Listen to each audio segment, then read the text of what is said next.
I always enjoyed riding the subway to and from work. Each day was a new experience. Sometimes those experiences were ugly. Once I watched two women fight over a handbag until one of them smashed a glass bottle into the other's cheek. There was so much blood. I remember it splattering against the window like rain. Another time, a homeless man sat down in the seat across from me, looked me in the eye, pulled out what looked suspiciously like a human ear, and began to chew. I saw that man often on the train. Eventually, he faded into the background. It was wild, but I could tune it all out by focusing on my laptop. That computer was my life. I did most of my work there, played games, watched movies. I was writing a screenplay. My whole world was on that laptop. So you can imagine how devastated I was the morning left it on the subway. You gotta understand that I was distracted. I was getting a phone call just as we arrived at my stop. It was Jane.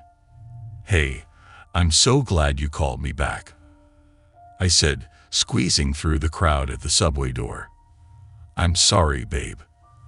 I promise that You are so pathetic. You know that, Dan," Jane said. "My mom was right about you. I'm gonna give you another chance. But from now on, you are on thin ice." "Aw, babe. You won't be sorry." Shit. I was standing at the bottom of the stairs that would take me to the street. It had taken me that long to realize that the familiar weight of my laptop bag was missing from my shoulder. "Dan, is everything okay? I have to call you back." "Sorry." I hung up and ran back just in time to see the train pulling away into the tunnel. Shit. I raced up the stairs.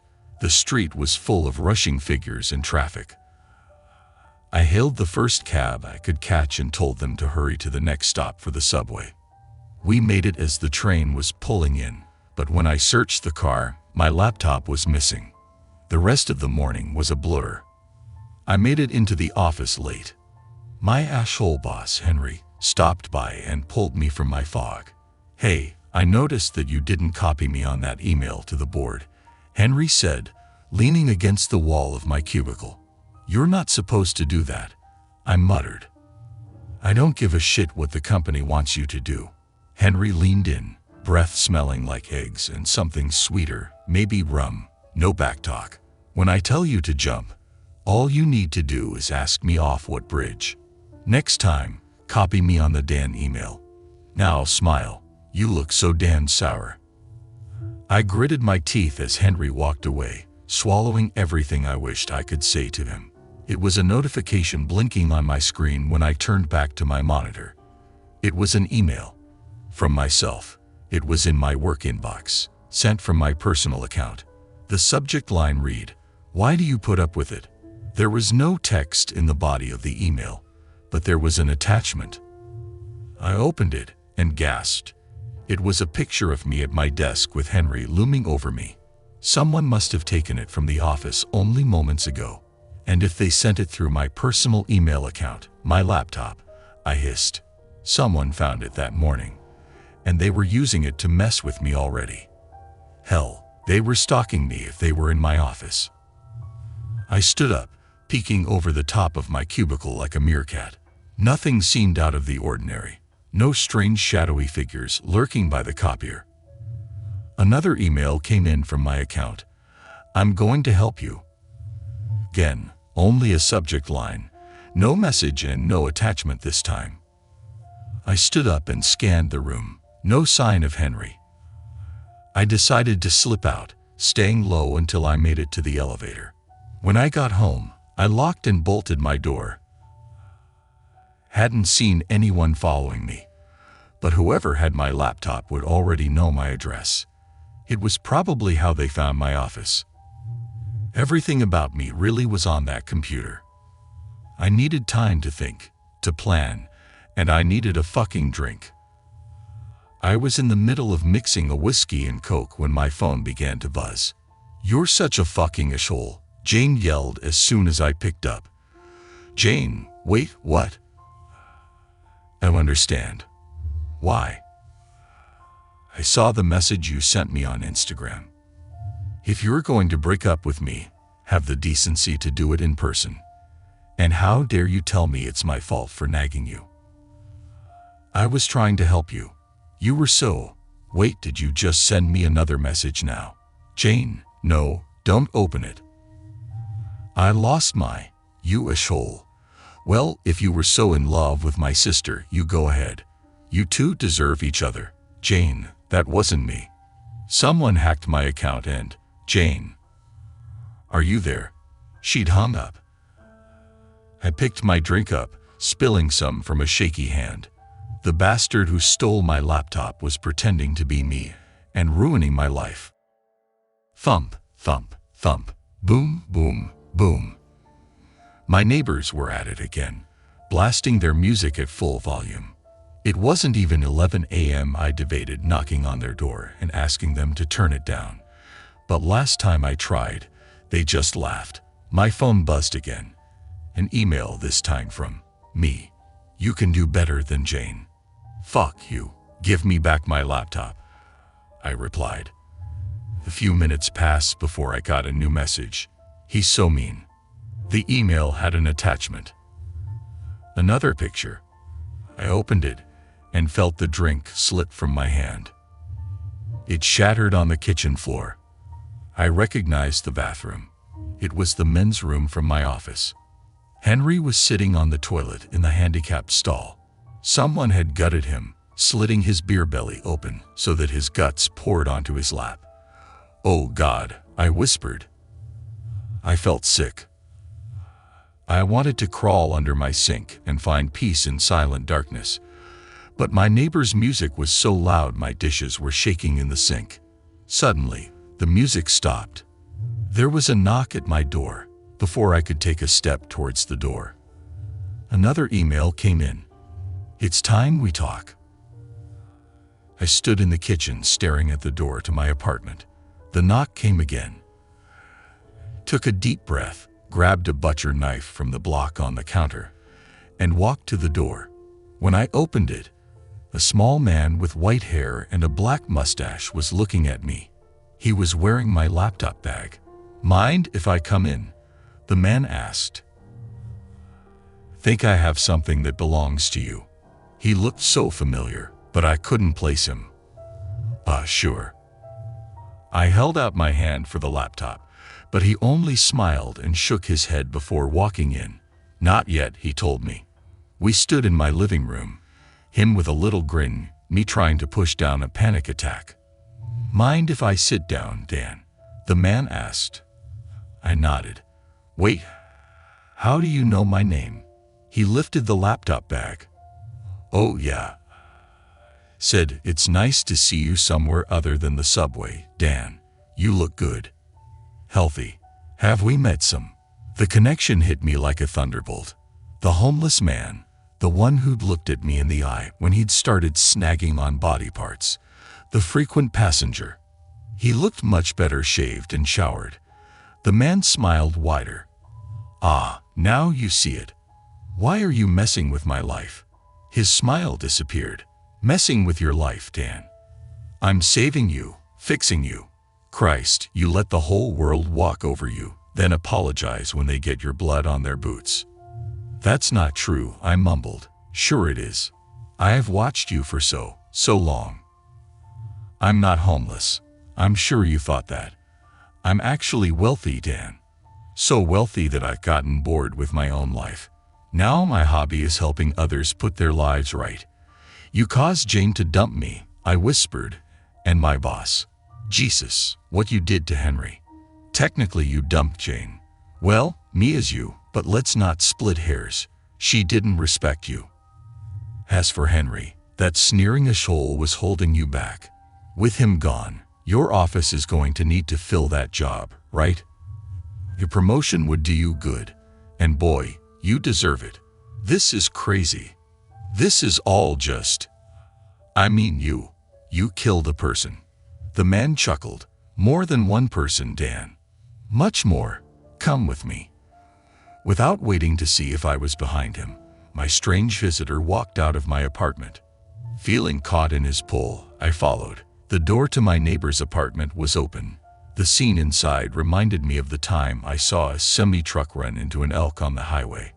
Blood everywhere, soaked into the rug, dripping from the ceiling.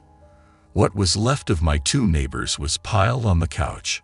The radio was broken in half. "Give me 6 months," the small man said. "6 months and I will help you get your life on track. No one will ever walk over you again, I promise. Or I can give you this computer back and you can return to being weak and scared." I thought about it for a long time, staring at the wet red smears that used to be my obnoxious neighbors. My dad used to beat me with a belt whenever I got anything less than an A in school, I told this stranger.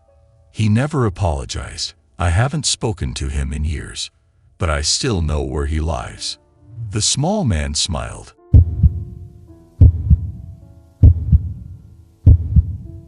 "I lost my phone 2 days ago while out for a jog. It must have slipped from my pocket. Luckily, I got an email from a kind stranger the next day telling me they had my device. The person who found my phone wanted to meet me in the park. Asked if I could just swing by somewhere to pick it up, but they insisted in their email that they would be at the park, on a bench, near the fountain. So I pulled on my jacket and headed out into the snow.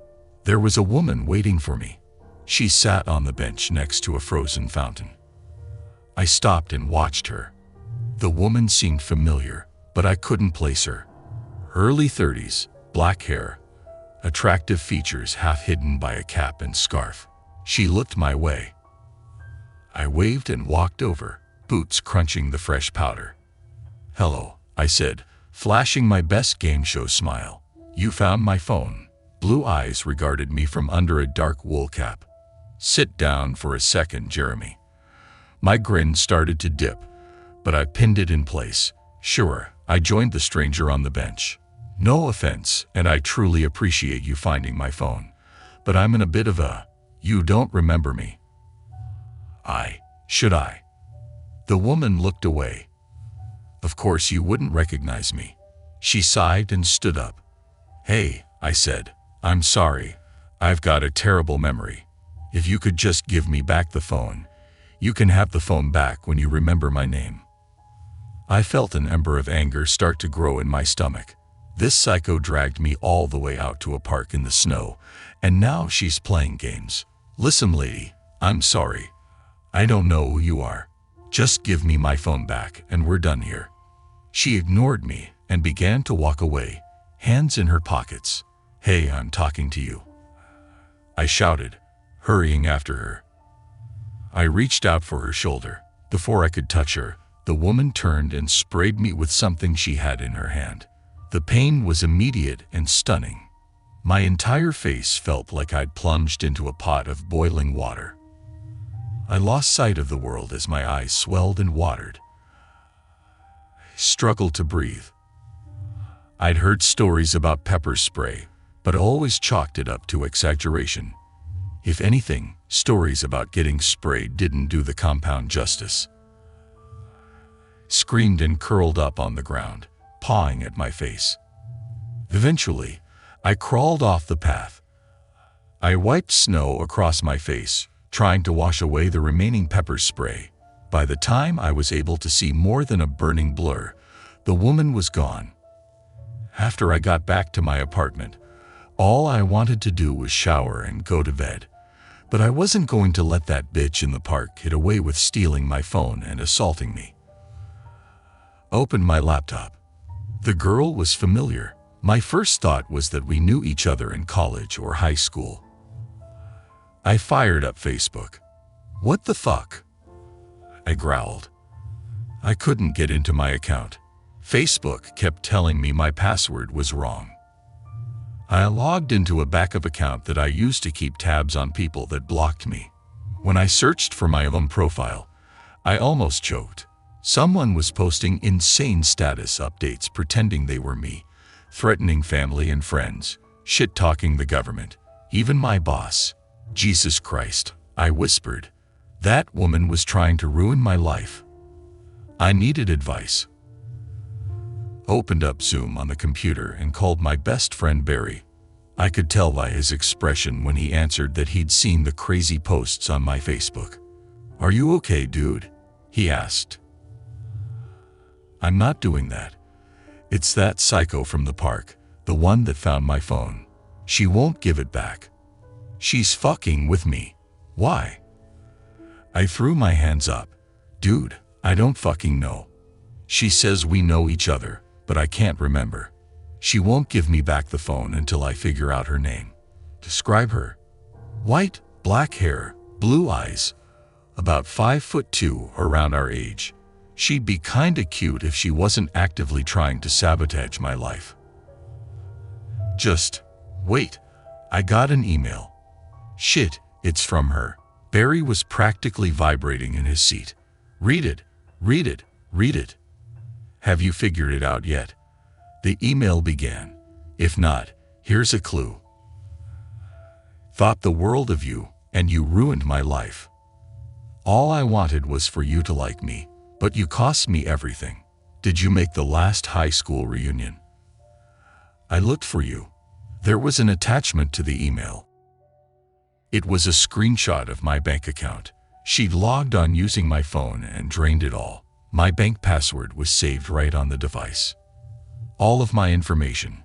"Fuck," I shouted, punching the table. Barry whistled. "She's not playing around. Sounds like a jilted lover, my man." "Who did you date in high school?" "Who didn't I date?" Barry winked. "Slay dog. Well, think hard. She said you meant the world to her, and, hey, hold on a second. Someone's at the door." I saw Barry leave the screen to answer his door. "Can I help?" he said. Loud buzzing sound interrupted him. There was a crash. "Barry?" I asked. The woman from the park walked into view and sat down. "Hi, Jeremy," she said. "What did you do? What is going on? Come to Barry's place. If you call the police, I'll be gone before you get here. You'll never know why this is happening. Come alone. Hurry." She closed the computer, ending the Zoom. Calling the cops was my first instinct, but if the woman disappeared on me, I'd be fucked. My bank account, my social media. I kept a gun in the top of my closet, a small revolver I'd inherited from my dad. This bitch didn't know who she was messing with. Took a cab to Barry's, then went around back to the alley. The woman was expecting me to come in the front door. Instead, I climbed the ladder on his fire escape. Barry never locked his windows, just in case any of our buddies needed to stay over without his asshole landlord interrogating them in the hall. His apartment was dark when reached his floor. I slid the window open carefully. No sign of anybody. I slipped into the room, took 2 steps, then felt a pinch in my neck. The floor rushed up to meet me. When I woke up, the apartment was bright. "Oik, sleepyhead," the voice asked from behind me.